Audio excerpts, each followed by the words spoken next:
우리가 구약의 입장에서 보면은 이스라엘의 민족에게는 세 명의 위대한 인물이 있었습니다. 첫 번째로는 이스라엘 민족의 시조가 된 믿음의 조상 아브라함입니다. 두 번째로는 출애굽의 인도자로서 이스라엘 민족을 훈련시키고 체계화시킨 모세입니다. 마지막 세 번째는 이스라엘 민족을 최고의 강대국으로 꽃피웠던 다윗 왕입니다. 그 중에 다윗은 정말 보잘것없는 출신이었습니다. 요즘 말로 하면 조그만 지방읍에 불과한 베들레헴 사람이었고, 또 2세 8번째 아들로 직업은 한낱 양치는 목자에 불과했습니다. 그러나 하나님 마음에 합한 사람이 되므로 사울 왕의 뒤를 이어서 이스라엘의 제2대 왕이 되었고, 나중에는 예수 그리스도의 조상이 되었습니다. 그는 역대 이스라엘 왕 중에 가장 위대한 성군이었습니다. 물론 여기서 위대하다라고 하는 것은 그가 죄가 없다든지 완전한 자였다라고 하는 그런 의미는 아닙니다. 다윗 역시도 많은 죄를 졌죠. 죄를 지을 수밖에 없는 불완전한 인간이었지만은, 그러나 그런 가운데 위대했다, 그런 말입니다.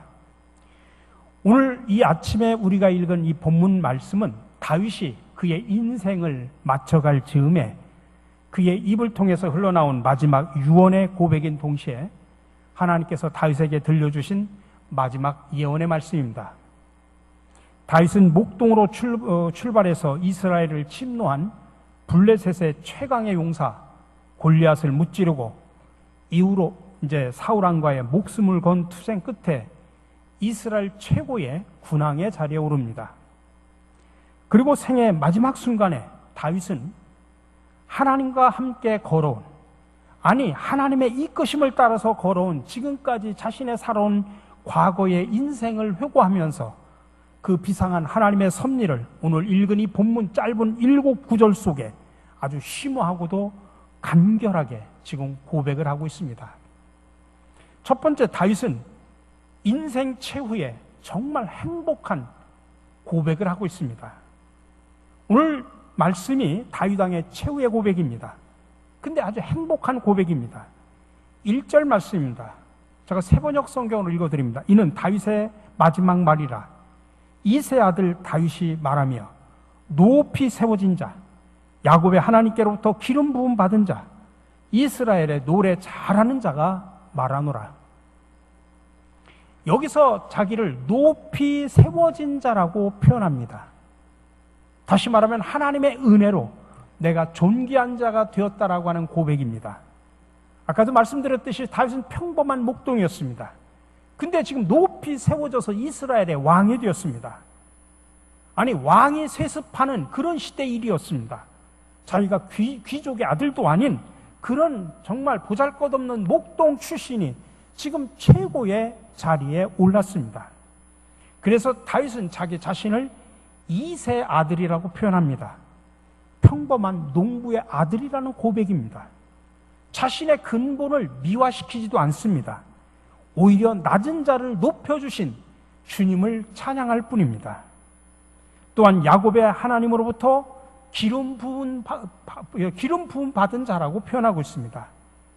자신이 기름 부어가지고 이스라엘의 왕이 된 것은 오직 하나님의 은혜다라는 고백입니다. 양을 치던 사람이었지만은 이제 하나님의 백성을 다스리는 왕이 되었습니다. 이 모든 것이 하나님께서 은혜로 나에게 주신 사명이라고 하는 고백을 지금 하고 있는 겁니다. 마지막으로 다윗은 자신을 노래 잘하는 자라고 표현하고 있습니다. 다윗은 아름다운 시편을 많이 썼죠. 시편의 많은 것들이 다윗의 작품으로 되어 있습니다. 또 그는 하프 연주도 잘했습니다. 성경에 보면 그가 하프 연주를 할 때 사울에게 있었던 악령까지도 떠났다라고 표현을 하고 있습니다. 이처럼 다윗은 인생의 마지막에 마지막 말을 하면서 마치 유언과 같은 이야기를 하면서 자신의 인생을 되돌아보니 너무나 행복했다. 지금 그 말로 고백을 하는 것입니다. 그리고 이 모든 것이 다 하나님의 은혜였다라는 고백입니다. 우리 사랑하는 성도 여러분, 저와 여러분들도 다윗처럼 이 행복한 말들로 우리 인생의 최후의 고백을 할 수 있기를 간절히 바랍니다. 다윗은 하나님의 은혜로 높이 올려지고 사명을 받아 왕이 되었고 음악에도 조예가 깊은 삶을 살았다고 그렇게 고백합니다. 우리도 하나님의 은혜로 지금까지 아름다운 삶을 살아왔습니다. 우리의 마지막에 행복한 말로 이렇게 하나님의 은혜를 찬양하며 감사하며 마무리할 수 있기를 간절히 바랍니다. 감리교의 창시자인 요한 웨슬러의 친동생인 찰스 웨슬러가 있습니다. 그가 운명 직전에 그는 이렇게 기도를 했다고 알려져 있습니다. 하나님이 기뻐하시니 나는 기쁨이다. 아, 만족하다. 만족스럽다. 여러분, 이 얼마나 행복하고 평화스러운 고백입니까? 우리도 이런 고백으로 여러분의 인생을 마무리하시기를 주님의 이름으로 간절히 축원합니다. 두 번째로, 오늘 다윗의 영성의 가장 중요한 기초는 뭐냐면 하나님의 영원한 언약 관계라고 하는 것입니다. 다윗의 영성의 핵심은 하나님의 영원한 언약입니다. 지금 다윗은 자신이 걸어온 과거의 인생을 회고하면서 하나님을 통해서 자기 인생의 삶의 경험을 통해서 깨달은 중요한 사실이 있습니다. 이스라엘의 하나님이 다윗 자신과 맺은 영원한 언약이 없이는 자기 인생을 이해할 수도 없고 설명할 수 없다고 하는 것을 그는 깨달았습니다. 되돌아보니 이스라엘의 비천한 목동의 신부님에도 불구하고 기적적으로 이스라엘 최고의 군왕의 자리에 등극할 수 있었던 비결은 전적으로 하나님이 자기와 맺은 영원한 언약 때문이라는 이야기입니다. 그 말을 5절에서 오늘 이렇게 말합니다. 진실로 나의 왕실이 하나님 앞에서 그와 같지 아니한가? 하나님이 나로 더불어 영원한 언약을 세우시고 만사에 아쉬움 없이 잘 갖추어 주시고 견고하게 하셨으니 어찌 나의 구원을 이루지 않으시며 어찌 나의 모든 소원을 들어주지 않으시랴. 다윗은 지금까지 사무엘 선지자의 교훈과 또 모세 오경의 가르침, 또 자기 인생의 경험을 통해서 세 가지 중요한 교훈을 얻었습니다. 첫 번째는 하나님은 자기 백성들과 영원한 언약을 맺으시는 언약의 하나님이시다. 두 번째로 그 언약의 하나님은 그 언약에 관해서 약속한 말씀을 통해서 언약의 백성들의 인생을 모두가 다 견고한 반석 위에 세우신 하나님이시다. 그리고 마지막으로 사악한 자들, 악한 자들이 이 반석 위에 세워진 언약의 백성들의 인생을 흔들어가지고 허물어뜨리려고 하지만 결국은 하나님이 그 모든 환난과 사망의 권세에도 불구하고 언약의 백성들의 구원과 소원을 결국에는 성취하시고 완성하신다. 그는 그의 인생을 통해서, 경험을 통해서, 하나님의 말씀을 통해서 중요한 이 세 가지 교훈을 얻은 것입니다. 지금도 살아계신 하나님은 저와 여러분들에게도 신실한 하나님의 말씀을 통해서 언약하시는 하나님이신 줄로 믿으시기 바랍니다. 우리를 언약 백성으로 삼으신 하나님께서는 우리 인생을 늘 견고한 반석 위에 세우시는 하나님임을 믿으시기 바랍니다. 때로는 우리를 쓰러뜨리고 넘어뜨리려고 하는 사탄 마귀가 있지만은 그러나 그런 속에서도 우리를 끝까지 지켜주시고 보호해주시고 인도해주시는 하나님임을 믿으시기 바랍니다. 근데 오늘 6절 7절에서 이렇게 말합니다. 그런 악한 사람들은 아무도 손으로 움켜쥘 수 없는 가시덤불 같아서 새꽃쟁이나 창자루가 없이는 만질 수도 없는 것, 불에 살라 태울 수밖에 없는 것들이다. 하나님이 다윗과 맺은 영원한 언약이 다윗의 영성의 기초이자 출발점이라고 한다고 하면 이 언약을 가지고 하나님을 바라보면서 나가는 그런 신실한 백성들을 방해하는 악한 사람들이 있다는 이야기입니다.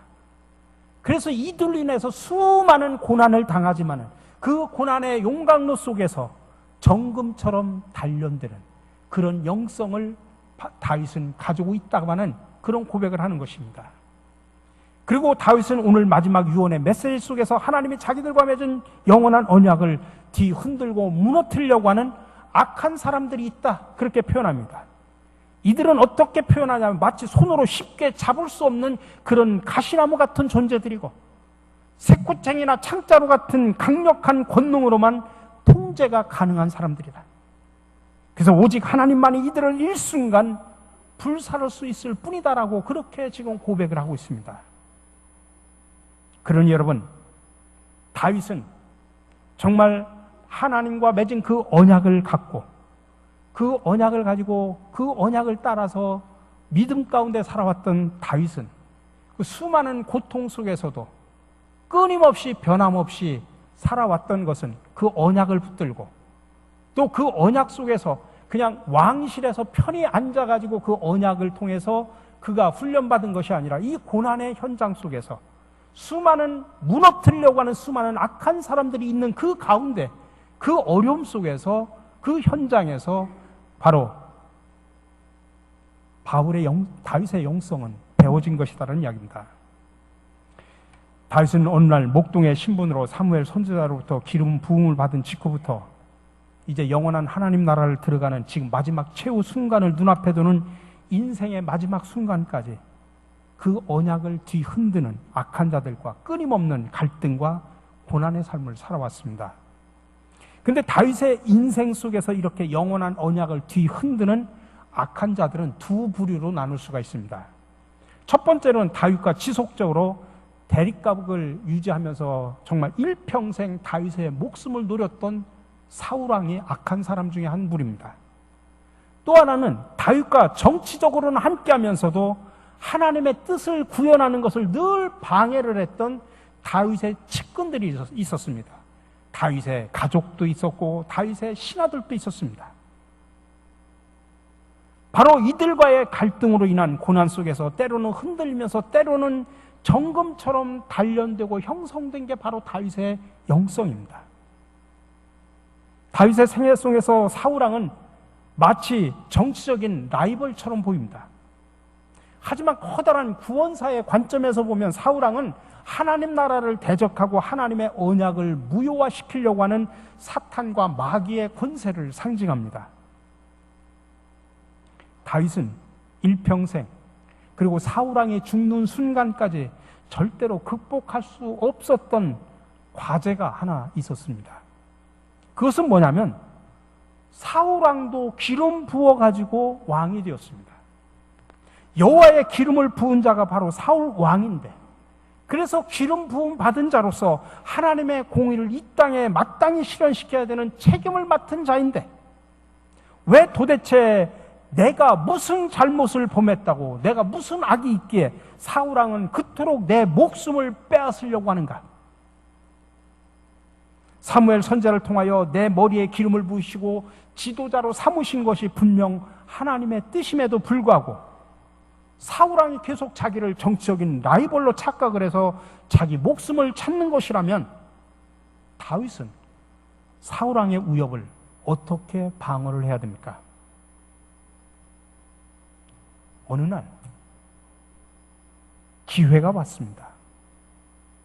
사울왕이 군사들을 거느리고 다윗을 죽이려고 쫓아오다가 10광야까지 나왔다가 어느 동굴에서 피곤해가지고 낮잠을 자면서 휴식을 취하고 있는데 다윗의 신하인 아비새가 그 광경을 목격을 한 겁니다. 몰래 경비를 쓰다가 그걸 목격을 했습니다. 그래가지고 막 다윗에게 쫓아가서 다윗에게 이야기합니다. 하나님이 오늘 왕의 원수를 갚을 절호의 기회를 주셨습니다.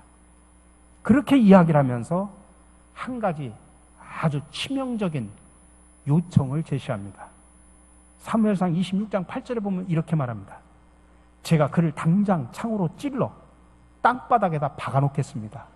다시 말하면 아비새가 다윗 왕에게 와서 지금 사울이 낮잠을 자고 있는 그 순간을 틈타서 내가 칼과 창을 가지고 와서 단칼에 찔러 죽이겠습니다. 그렇게 말을 하는 겁니다. 두 번 찌를 것도 필요 없습니다. 딱 한 방이면 내가 죽일 수 있습니다. 지금 그렇게 직고를 하는 겁니다. 이 순간 우리가 세상적인 관점과 세상적인 시각으로 보면 절호의 기회입니다. 하나님께서 사무엘 선지자를 통해서 내 머리에 기름을 부으면서 약속하셨던 하나님의 약속이 지금 계속 사울왕의 방해 공작으로 지금 지체되고 있었지 않습니까? 근데 사울왕을 단칼에 죽임으로 인해서 극적인 반전을 통해서 드디어 그 약속이 성취될 수 있는 결정적인 순간처럼 보입니다. 근데 이 순간 다윗은 세상적인 관점, 세상적인 가치관으로 바라보지 않았습니다. 다윗은 사울왕의 역할을 정치적인 라이벌로 이해한 것이 아니라 하나님의 뜻을 이 세상에 실현하는 대리자로 이해를 한 겁니다. 사울왕은 여호와의 기름 부음을 받은 자이고 하나님이 사울왕의 인생을 사용하셔서 다윗을 향한 하나님의 섭리를 펼쳐가는 과정이기 때문에 다윗이 하나님을 대적할 수 없다면 하나님의 뜻을 구현하는 사울왕도 죽일 수 없다고 하는 그런 논리입니다. 우리가 이스라엘 역사를 보면 그런 경우가 많이 있습니다. 이스라엘은 하나님으로부터 선택받은 백성입니다. 선민이라는 자부심이 있습니다. 근데 때로는 하나님께서는 이방 나라들, 악한 이방 나라들을 들어가지고 하나님의 도구로 삼아서 이스라엘 백성들을 심판하십니다. 우리가 생각하면 어떻게 선민을 저 악한 나라들을 통해서 심판하실 수 있을까? 그러나 저 악한 나라들조차도 하나님의 구원의 역사의 섭리 속에서 하나님이 이끌어가는 도구로 사용하셨다는 이야기입니다. 그러니까 오늘 다윗도 사울왕을 정치적인 라이벌로 본 것이 아니라 하나님이 그려가는 커다란 구원의 한 도구로 사울왕을 사용하셨으니 그 하나님의 시각으로 사울을 바라봤다는 이야기입니다. 자, 그렇다면 문제는 사울왕은 나는 그런 관점에서 본다고 할지라도 사울왕은 계속 나를 억울하게 죽이려고 하는데 내가 이 문제를 어떻게 해결할 것인가? 다윗으로서는 언약의 하나님이 자신의 간절한 탄원을 영원한 언약의 근거에서 판결해 주실 것을 기대할 수밖에 없었습니다. 이렇게 다윗은 영원한 언약의 관점에서 늘 인생을 바라보았습니다. 그래서 다윗이 할 수 있는 최선의 방법은 자기 인생을 사울 왕과의 정치적인 투쟁의 관점에서 바라본 것이 아니라 자기와 언약을 맺으신 하나님의 시각으로, 하나님의 관점으로 바라본 것입니다. 그러면서 다윗은 하나님 앞에 이렇게 탄원을 합니다. 사무엘상 26장 19절에 나오는 이야기입니다. 임금님을 충동하여, 여기서 말하는 임금님은 사울왕을 말하는 것입니다. 사울왕을 충동하여 나를 치도록 시킨 분이 주님이시면 나는 기꺼이 희생 제물이 되겠습니다. 그러나 사울왕을 충동하여 나를 치도록 시킨 것이 사람이면 그들이 주님에게서 저주받기를 바랍니다. 주님께서 유산으로 주신 땅에서 내가 받을 몫을 받지 못하도록 하고 나더러 멀리 떠나가서 다른 신들이나 섬기라고 하면서 나를 쫓아내는 자들이 바로 그들이기 때문입니다. 여러분, 이렇게 다윗은 자기 인생을 세상적인 시각이 아니라 영원한 언약의 관점에서 바라봅니다. 그리고 시간이 흐른 다음에 나중에 사울왕은 블레셋과의 전쟁에서 전사를 합니다. 그리고 나서 자기는 이스라엘의 군왕의 자리에 오릅니다. 하나님이 자기에게 약속한 그 언약이 사울왕의 방해로 오랫동안 시간은 걸렸고 지체는 됐지만 훗날에 그 언약이 성취된 것을 그는 경험을 하게 됩니다.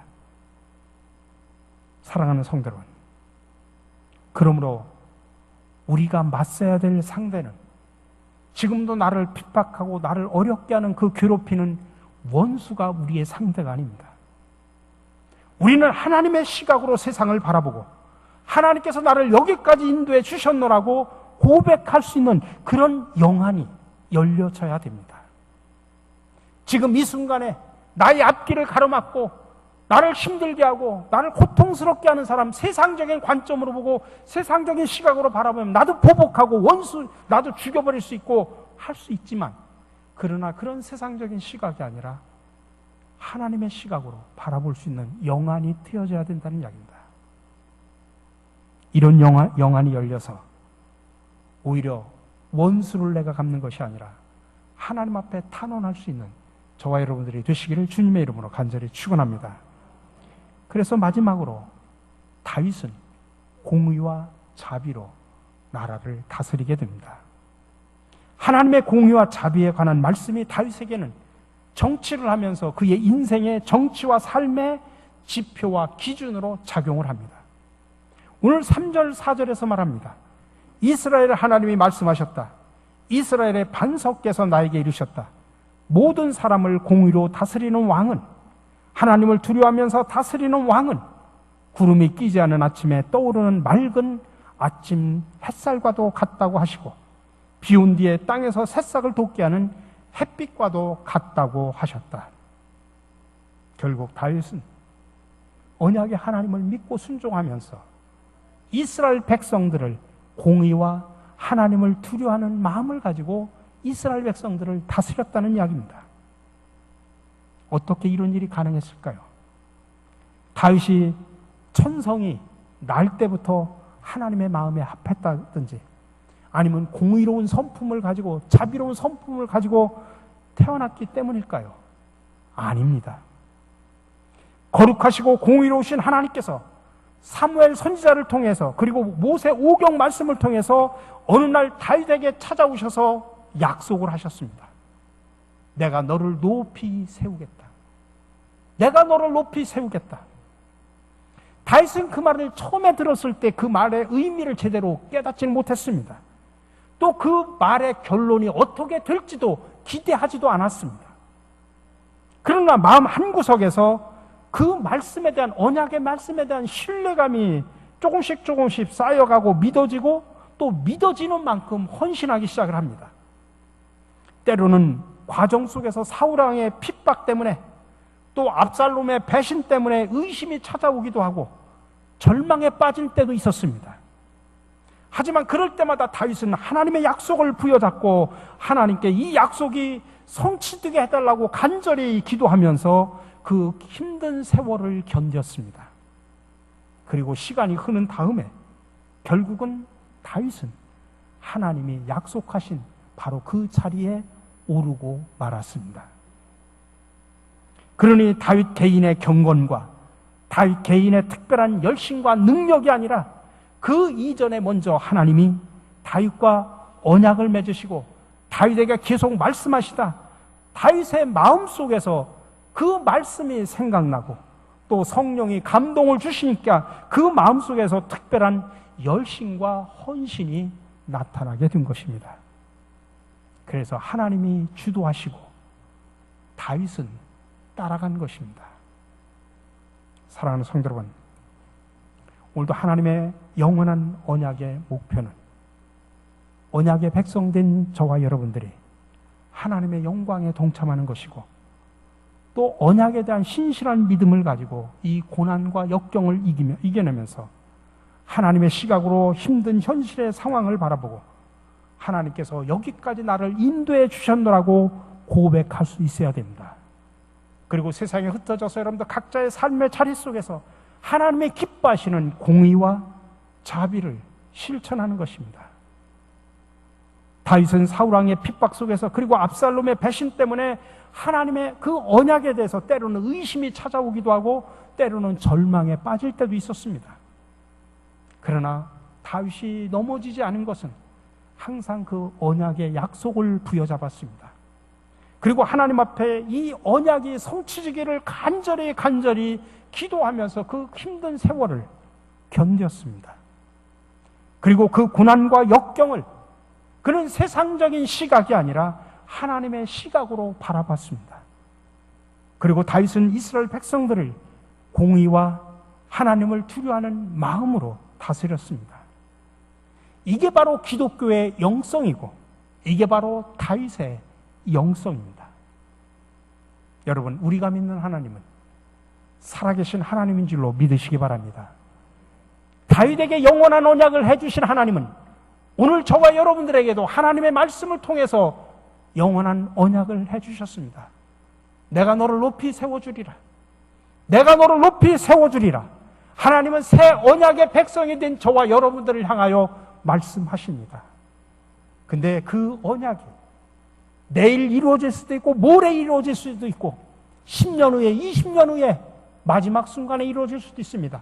아니 내 때가 아니라 내 후손에서 이루어질 수도 있습니다. 그러나 한 번 언약을 맺으신 하나님은 신실하신 하나님입니다. 인간은 그 약속을 깬다고 할지라도 신실하신 하나님은 절대로 약속을 깨지 않으십니다. 그러니 이 말씀을 통해서 우리에게 주신 그 언약을 부여잡고 여러분 힘든 상황을 하나님의 시각으로 바라보면서 견뎌나가시길 바랍니다. 그리고 하나님 앞에 기도하시기 바랍니다. 하나님 말씀을 통해서 주신 그 약속 믿고 나갑니다. 근데 이 순간, 현실 부닥치는 이 순간은 너무나 힘들고 어렵습니다. 그러나 내가 세상적인 시각으로 바라보지 않게 하여 주시옵소서. 하나님의 시각을 가지고 이 어려움을 견뎌나가게 하여 주시옵소서. 기도하시기 바랍니다. 그러면서 동시에 여러분들 각자 주어진 삶의 자리 속에서 공의와 자비를 실천하시기 바랍니다. 그럴 때 여러분들의 영성도 다윗의 영성을 닮아갈 것입니다. 다윗과 동일한 영성이 여러분의 삶에 흘러 넘치기를 주님의 이름으로 간절히 축원합니다. 살아계신 하나님, 오늘도 우리와 함께 하시며 인도하시고 보호해 주시는 은혜에 감사를 드립니다.